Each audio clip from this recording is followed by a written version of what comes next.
Hi guys, welcome to KRs creations.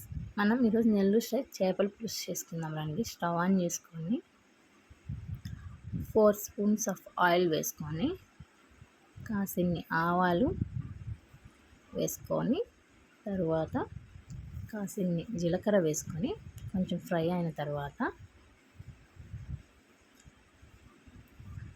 2 పచ్చిమిర్చి, కాస్త కరివేపాకు, 1 ఆనియన్ తరుగు వేసుకొని బాగా ఫ్రై చేసుకోవాలి. తర్వాత 3 టమాటోస్ కట్ చేసుకొని అవి కూడా వేసుకొని బాగా ఫ్రై చేసుకోవాలి.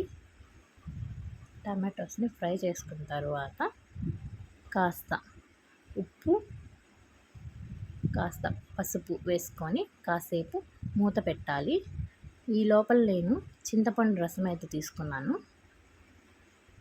టమాటోస్ మెత్తగా అయిపోయిన తర్వాత చేపల కూరకి ఆయిల్ ఎక్కువ పడుతుంది అండ్ కారం కూడా ఎక్కువ పడుతుంది కాబట్టి నేను 4 స్పూన్స్ ఆఫ్ కారం వేసుకున్నాను. కారం వేసుకొని కొంచెం ఫ్రై అయిన తర్వాత చింతపండు రసం పోసుకున్నాను. చింతపండు రసం కూడా కొంతసేపు బాగా మరగాలి. చింతపండు రసం చూడండి ఎంత బాగా మరుగుతుందో. ఇట్లా మరిగిన తర్వాత చేప ముక్కలు దీంట్లో వేసుకోవాలి.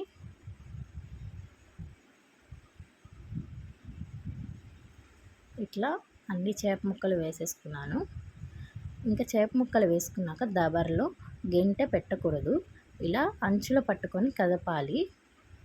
గెంటె పెడితే చేప ముక్కలు మెత్తగా అయిపోతాయి. ఆయిల్ చూడండి ఇట్లా పైకి తేలిన తర్వాత మామిడికాయ ముక్కలు వేసుకోవాలి. ఈ మామిడికాయ కళ్ళను చూసి పండు వేస్తున్నాను అనుకోకండి, పుల్లగా ఉంది అందుకనే వేసాను. కలర్ ఎలా ఉంది అంతేను.